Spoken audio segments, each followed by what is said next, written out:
Hello there and welcome to the video, and this is an update on my DF03 chassis that I bought last year as a restoration project. For those of you that didn't see the first video, I bought these chassis as a 2-for-1 deal. They'd both been used and one of them was stock and the other one had some hop-up parts.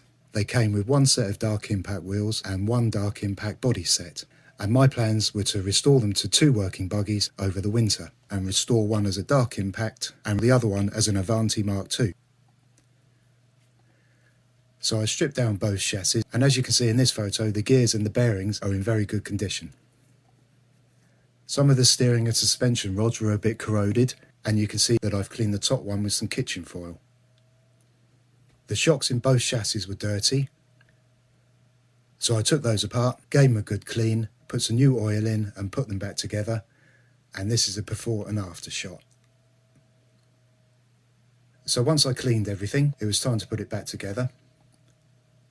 This was a straightforward process, and I re-greased the gears and I put a dab of oil on the bearings.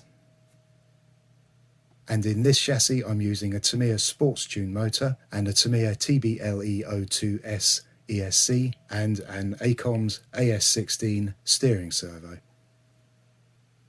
Now, because I only got one set of dark impact wheels with the 2 chassis, I'm using these black generic buggy wheels for this chassis, and I've used these a couple of times before on my hotshot and they work very well. So this is it, the dark impact finished, and it's sat outside waiting for its test run. Thank you very much for watching. I hope you enjoyed the video, and I'll see you soon.